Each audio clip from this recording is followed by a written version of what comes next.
जय हिंद मेरे डियर साथी, मैं आपका साथी विकास। और आज हम देखने वाले हैं फार्मास्यूटिकल केमिस्ट्री में चैप्टर नंबर फर्स्ट का सेकेंड पोर्शन, ईरर क्या होता है। अकॉर्डिंग टू पीसीआई देखा जाए तो हमें क्या क्या चीज़ पढ़ना है। Source and type of error, मतलब सबसे पहले बताना ईरर क्या होता है, ईरर के कितने टाइप होते हैं और ईरर का एक्चुअल में सोर्स क्या होता है, इसको हम इस वीडियो में देखने वाले हैं। उसके बाद एक्यूरेसी एंड प्रिसीजन आएगा, उसके बाद सिग्निफिकेंस नंबर आएगा। ठीक है, तो इस वीडियो में हम इसको पूरा डिटेल में देखने वाले हैं। प्लीज़ ध्यान से सुनिएगा, जितने अच्छे से आप ध्यान से सुनेंगे आप ही के लिए बेनिफिशियल रहेगा। ठीक है, तो क्या क्या देखने वाले हैं। सबसे पहले ईरर होता क्या है। ठीक, तो ईरर समझिए क्या होता है। अब ईरर गुरुदेव तनी थोड़ा सा बताइए क्या होता है ईरर। उसके पहले आप अपनी भाषा में समझिए। ईरर मतलब गलती, यानी मिस्टेक हो गया, गलती से मिस्टेक। अब सुने होंगे गाना ना, तो वही चीज़। अब जैसे मान लेते हैं हम बोलते हैं भैया आपको कितना एग्जैक्ट 5.2 सेंटीमीटर की लाइन ड्रा करनी। कितनी? 5.2 सेंटीमीटर की लाइन ड्रा करनी। तो हम अपना प्यारा सा ऐसे स्केल लेकर आते हैं और 5.2 सेंटीमीटर लाइन खींचने की कोशिश करते हैं। कितना? 5.2। तो ये आपके सामने यहाँ से स्टार्ट होता है, ये आ जाता है, जाता जाता जाता जाता जाता 5 हो जाएगा यहाँ से। ठीक है, तो ये देखा जाए तो हमने एग्जैक्ट कितने 5.2 सेंटीमीटर लाइन खींचने की कोशिश की है। अब इसको यदि नापा जाएगा, ठीक है, तो एक्चुअल में देखा जाए, ठीक है, एक्चुअल में नापा जाए तो देखिए ये 5 हो गया, तो 0.1, 0.2, 0.3 लगभग कितने 0.1 यम का आपके पास सामने ईरर है। अब ये कैसे हो सकता? हमारे देखने में भी गलती हो सकती है, या आपका जो ये एंगल है, ठीक है, अब बताइए। अब आपको बताते हैं, देखिए इसको हम क्या कर देते हैं यहाँ पर रखते हैं, और इसको हम क्या कर देते हैं 90 डिग्री पर इसके रखते हैं। तो इसके और इसके बीच में, ठीक आपको देख रहे हैं यहाँ से, चलिए इसको हम तिरछा ऐसे रखते हैं। देखिए ये एक्चुअल में सीधा नहीं, ऐसे तिरछा रखें, ऐसे देखो तिरछा रखें। ऐसे जब तिरछा रखें तो इनके बीच में, ठीक है, इनके बीच में देखो, अब इसको हम थोड़ा सा ऐसे करके रखते हैं। ठीक है, देखिए आपके सामने ध्यान से देखिएगा। ठीक है, ये हम क्या कर देते हैं, या इसके सीधे हम रखते हैं, देखो इसको सीधान पे रखते हैं। ठीक है, ये हो जाएगा आपके सामने। तो ये देखा जाए तो एक्चुअल में बनना चाहिए था, यहाँ बन गया है, यहाँ पर हमने तिरछा करके क्या देखो तो अंदर बन गया, इसी को सटा के किया तो ये क्या होगा, थोड़ा सा साइड में हो गया। तो ये देखा जाए तो थोड़ा सा इरर हो गया इनके बीच में, थोड़ा सा इरर हो गया। Yes sir. या अब कभी कभी तौलते हैं, कोई चीज तौलते हैं तो कहते हैं 1 किलो देना, तो 1 किलो में मान लेते हैं आप तौल के लेके आ रहे हैं। 1 किलो जब तौल के ले आ रहे हैं तो 1 किलो मतलब कितना हो जाएगा, 1000 ग्राम हो जाएगा। मतलब गलती से लगभग मान लेते हैं 950 ग्राम या 50 ग्राम का थोड़ा सा डिफरेंस हो गया, थोड़ा सा ज़्यादा हो सकता है या कम हो सकता है। तो वो मिस्टेक के कारण होता है, तो उसी को हम क्या बोलते हैं, ईरर बोलते हैं। तो error is a simply define as a mistake. मतलब क्या होता है, ईरर सिंपली यदि डिफाइन किया जाए तो गलती अथवा मिस्टेक होती है। इन अदर वर्ड, दूसरे वर्ड में देखा जाए तो इसमें क्या होती है, ठीक है, डिफरेंस बिटवीन ट्रू अथवा standard value and observation value is known as error कहती है। कहने का मतलब जैसे आपके मैम आपसे बोल दें कि आपको कोई एक्सपेरिमेंट करना है, जाओ तुम 3 ग्राम, ठीक है, यानी NaOH लेकर आओ। कितना? 3 ग्राम NaOH लेकर आओ। तो ये 3 ग्राम जब नापने गए हैं तो ये तुम्हारे पास जब 3 ग्राम नाप के आप लेकर आए, ठीक है, इसके लिए आपके स्कूल में तराजू होता है, तराजू या स्केल होता है, इलेक्ट्रिक स्केल होगा।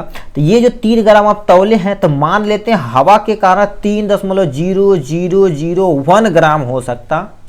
मतलब घट भी सकता है, या तुम्हारे पास यानी घटने की बात की जाए तो 2 तुम्हारे पास 00 तुम्हारे पास क्या कर देते हैं, या 9 और 9 तुम्हारे पास ग्राम हो जाता है। ठीक, तो स्टैंडर्ड वैल्यू मतलब तुम्हारी मैम बोली कितना 3, बट आप मेजर करके ला रहे हैं, चाहिए ला रहे हैं, तो इसमें देखा जाए तो लगभग कितना होगा 0 पॉइंट, इसमें देखा जाए तो तुम्हारे पास कितना हो जाएगा 1 ग्राम का, थोड़ा सा 0.001 ग्राम का तुम्हारे पास क्या होगा डिफरेंस है। तो ये जो डिफरेंस और इनके बीच में जो डिफरेंस रहता है, यानी ये जो तुम्हारे पास ट्रू वैल्यू और यानी जो मेजर वैल्यू, इनके बीच में जो डिफरेंस रहता है उसी को क्या बोलते हैं, ईरर बोलते हैं। तो यही लिखा गया है, ईरर मतलब स्टैंडर्ड वैल्यू जो आपकी मैम बोली हैं। अब जो आप एब्जॉर्व करके लेकर आए उनके बीच में कुछ ना कुछ जो गलतियां रहेगी, जो थोड़ी सी गलतियां रहेंगी, उसी को क्या बोला जाता है मेरे भाई, ईरर बोला जाता है। क्या बोल दिया जाता है, ईरर बोल दिया जाता है। In analytical chemistry error are effect the material product. अब देखिए तू हम जो नॉर्मल बोलते हैं चला इतना ज़्यादा कोनो टेंशन नहीं, बट दवाइयाँ वगैरह बनाई जाती हैं। अब तुम सोचो 0.05 mg, 0.02 mg या 0.02 mg या 5 mg, 10 mg, 20, 500 mg। अब बताओ इसमें थोड़ा सा एरर होगा तो बहुत बड़ी गलतियां हो सकती हैं। फॉर एग्जांपल आपके सामने देखिए, ये आपके सामने हम एक एस्ट्रोजन का टैबलेट दिए हैं। कितना एस्ट्रोजन का टैबलेट दिए हैं। अब इसके अंदर mg देखेंगे ना, mg देखेंगे तो आप यहाँ से देख सकते हैं आईपी के अनुसार 0.002 mg, कितना 0.02 mg है। अब बताओ इसमें थोड़ा सा एरर है तो एस्ट्रोजन में गलतियां हो सकती है। अब एस्ट्रोजन एक तरह का तगड़ा हार्मोन है, फीमेल हार्मोन, तो दिक्कतें कॉजेज हो सकती हैं। तो ये तुम्हारे पास क्या कर सकती हैं, इफेक्ट कर सकती हैं मटेरियल प्रोडक्ट को, यानी रिएबिलिटी को अफेक्ट कर देती हैं, रिप्रोडक्टिविटी को इफेक्ट कर सकती है, एक्यूरेसी एंड प्रिसीजन, तीनों चारों को डिफरेंट यानी अलग कर सकती हैं। इन सब पे इफेक्ट करेगा। रिप्रोडक्टिविटी यदि सही से नहीं बना तो लैब में सही से नहीं जांच हो पाएगा, तो आपको दोबारा कंपनी में लाके सही से बनाना पड़ेगा। एक्यूरेसी एंड प्रिसीजन, अब इसको भी टॉपिक अलग से तुम्हें क्या होगा, एक्यूरेसी और प्रिसीजन पूरा डिटेल में हमें पढ़ना पड़ेगा। तो इन सब पे डिपेंड करता है। अब एरर थोड़ा सा रहेगा तो हमारा फार्मास्यूटिकल प्रोडक्ट भैया खराब हो जाएगा। अब कोई पूछे एरर किसे कहते हैं, तो स्टैंडर्ड वैल्यू माइनस में तुम एब्जॉर्बेशन वैल्यू जब माइनस करोगे तो अपने आप पता चलेगा कितना एरर है। कहने का मतलब जैसे आपकी मैम पूछी 3 ग्राम आपको कोई चीज़ लेके आना है, 5 ग्राम लेके आना, 20 ग्राम लेके आना, 20 ग्राम मान लेते हैं तो आप 19.5 ग्राम लाए, या ज़्यादा हो सकता 20.02 ग्राम हो सकता। तो जो तुम्हारे पास बोली मैम 20 ग्राम है, ठीक है। अब सुनिए देखो, जैसे आपकी मैम बोली कि आपके कोई चीज़ 20 ग्राम लेकर आना है, कितना ग्राम 20 ग्राम लेके आना, तो मान लेते हैं 19.7 ग्राम आप लाएं, ठीक, या ठीक है आप लेकर आए तो विज्ञानी जो तुम्हारे पास स्टैंडर्ड वैल्यू होती है माइनस में तुम्हारे पास 19.7 ग्राम से जब माइनस करेंगे तो आपके सामने कितना हो जाएगा 0.3 ग्राम आपके हिसाब से आंसर आएगा। तो इतना ग्राम तुम्हारे पास क्या होगा एरर है। तो एरर ऐसे निकाला जाता है, स्टैंडर्ड वैल्यू माइनस में absorption value is known as error कहा जाता है। अब मान लेते सर कहे कि परसेंटेज में तनी बतावत है, कोनो टेंशन नहीं। इसमें क्या करेंगे यानी percentage error standard value minus में ऑब्जर्वेशन वैल्यू अपान में स्टैंडर्ड वैल्यू लिखेंगे, मल्टीपल में क्या करेंगे 100 करेंगे, आपके सामने आ जाएगा। ठीक, आपके सिलेबस में नहीं है। एमबीबीएस में जब आप जाएंगे ना फर्स्ट ईयर या सेकेंड ईयर में फार्माकोलॉजी भी पढ़ेंगे और फर्स्ट ईयर में फार्माकोलॉजी पढ़ेंगे, फार्मास्यूटिकल केमिस्ट्री भी पढ़ेंगे, तो उसमें आपको पूरा मैथ वगैरह थोड़ा सा घुसेड़ना पड़ता है। ठीक है, उसमें है। ठीक, अब इसके टाइप देखा जाए तो तुम्हारे पास कईयों टाइप के हो सकते हैं। टोटल देखा जाए तो आपके सामने सिस्टमेटिक एरर होता है, रैंडम एरर होता है और ग्रोस एरर होता है। कितने तरह के एरर होते हैं? 3 तरह के एरर होते हैं, सिस्टमेटिक एरर, रैंडम एरर और ग्रोस एरर। अब सिस्टमेटिक एरर नाम से पड़ा सिस्टम में कोई गड़बड़ी है, चाहे आपके तौलने में गड़बड़ी है, चाहे आपके पास जो तौल रहा है पर्सनल एरर हो सकता है। ठीक, या तुम्हारे पास क्या होगा ऑप्शन यानी ऑपरेशनल एरर, मतलब जो आप प्रैक्टिकल कर रहे हैं उसके दौरान भी एरर आ सकता है। ठीक है, एस्टिमेट एरर मतलब जो आपसे आप ले रहे हैं तरजुआ खराब है हवा वहाँ बहुत ज़्यादा आ रही है तो दिक्कत हो सकती है। रैंडम एरर मतलब कहीं से आ सकता है, आपको पता ही नहीं है। यानी ग्रोस एरर, ये भी तुम्हारे पास दोनों का कॉम्बिनेशन से एरर आता है। तो टोटल 3 तरह के एरर होते हैं, सिस्टमेटिक एरर, रैंडम एरर और आपके पास सामने ग्रोस एरर। अब सबसे पहले हम डिफाइन करते हैं किसको, सिस्टमेटिक एरर को डिफाइन करते हैं। क्या लिखा? Systematic error, systematic error are arise due to the wrong procedure measurement. देखिए साफ साफ लिखा है सिस्टमेटिक एरर किसके कारण से हो सकता है, अब मेजरमेंट सही रॉन्ग प्रोसीजर से आप कर रहे हैं। रॉन्ग प्रोसीजर से मतलब जैसे मान लेते हैं आपकी मैम बोले कि जाओ आप, ठीक है, कितना 5 ग्राम या 4 ग्राम लेकर आओ बाबू यहाँ से, तो आप जाएंगे किस पे तौलेंगे, किसी न किसी ऐसे पेज को फाड़ेंगे, पेज तराजू के ऊपर रखेंगे तो इस पे रखेंगे। अब बताओ इसका कुछ ना कुछ वेट रहेगा, सर कहेंगे इतना वेट क्या होता है, इससे क्या होने वाला है, बट होता है मेरे भाई। तो ये सब हो सकता है, या तराजुए में गड़बड़ी रहे। ठीक है, तो ये चीज़ लिख रखा, सिस्टमेटिक एरर कहाँ से उत्पन्न होता है, रॉन्ग प्रोसीजर मेजरमेंट से करेंगे तब सिस्टमेटिक एरर आपके प्रोडक्ट में आ सकता है। The cause of error is known and constant होता, आपको पता है कि इसके कारण से होता। कागज का वेट करेंगे एक्चुअल में सब सही से, और कांस्टेंट होता। अब इसको तुम्हें मिनिमाइज करने के लिए अथवा कम करने के बार बार प्रैक्टिकल करेंगे तो अपने आप मिनिमाइज हो जाएगा। This error is identification and तुम्हारे पास करेक्शन इज ए पॉसिबल, मतलब इसको आइडेंटिफाई कर सकते हो और करेक्शन भी कर सकते हो। जैसे तराजू खराब है तो तराजू को सही से बनवा के लाएंगे, या एक नहीं कईयों तराजू हम रखेंगे। जैसे अभी मान लेते जाते हैं सोनार की दुकान पे तो देखेंगे ना, तो वो सब तराजू जो रखते हैं सब एकदम अच्छे तरीके से पैक करके रखते हैं, क्योंकि हवा यदि मूव करेगा तो उसके कारण इफेक्ट हो सकता है। ठीक है, तो वो तुम्हारे पास क्या होता है, ये सब एरर में दिक्कतें हो सकती हैं। इसे मिनिमाइज एंड रिमूव किया जा सकता है, मतलब बार बार आप प्रैक्टिकल करेंगे ना तो उसे मिनिमाइज कर देंगे और रिमूव कर देंगे। अब जैसे 10 प्रैक्टिकल किए, कोई में आएगा तो हम जान जाएंगे अच्छा इतने कागज का वेट इतना हो सकता है एट लीस्ट, ठीक है, तो वो मान लेते हैं। Systematic error is also known as determine error बोला जाता है। सिस्टमैटिक एरर को हम डिटरमाइन एरर के नाम से भी जानते हैं। ठीक, ये आपके सामने था सिस्टमैटिक एरर के बारे में। अब थोड़ा सा रैंडम एरर के बारे में देख लेते हैं। ठीक है, रैंडम एरर क्या होता है, ये तुम्हारे पास it is also known as intermediate error. अब इसको क्या बोला जाता है, इंटरमीडिएट, बीच वाला है।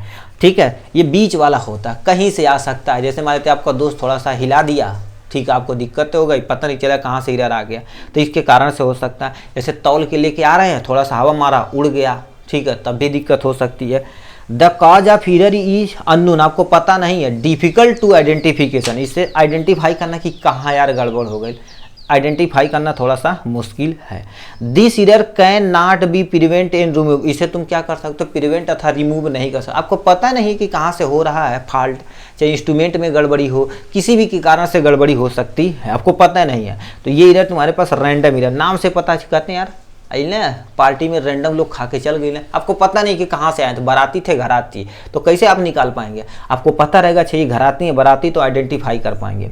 उसी तरह से होता है। This error is only minimise by the repeating experiment many time, मतलब बहुत बार क्या कर देंगे आप, रिपीट करेंगे तो बहुत बार, तब आइडेंटिफाई कर पाएंगे। जैसे हमको पार्टी कर रहे हैं एक मैरिज हॉल में, मान लेते बार बार आप जा रहे हैं, तो उसकी निगाह में आ जाएंगी तय कुल की पार्टी है माँ वाला तो आइडेंटिफाई हो जाएगा, तो जिससे दिक्कतें हो सकती हैं तो उसको पकड़ लेगा आराम से। ठीक है, भले हम सब लोग थे तब भी, हम तो ग्रेजुएशन जब करते थे, ठीक है, बीएससी जब किए थे, तो इसी पार्टी वोटी में चले जाते थे, बहुत पीते थे, अपने दोस्तों के साथ रहते थे। अब सोचो दूर चले जाते थे खाने, काहे कि शाम में खाना नहीं बनाना पड़ता था, जाते थे बल तंदूरी पानी पूरी, ठीक है, पनीर वगैरह सब बाकायदे, चाट चौमी फुल्की बर्गर मोमो सब कुछ पीटा जाता था मस्त था। ठीक है, बट अब तो जानते ही हैं, ठीक है, अब बड़े हो गए हैं, ठीक है, बुलाते हैं तब भी कहाँ जाने पर टाइम ही नहीं रहता, पहले टाइम रहता था। ठीक है, दिस एरर मिनिमाइज किया जाता, बार बार रिपीट करेंगे तो। अब ग्रोस एरर क्या होता है, इन दोनों का कॉम्बिनेशन होता है। This error is a combination of both an above error, is known as gross error कहा जाता है।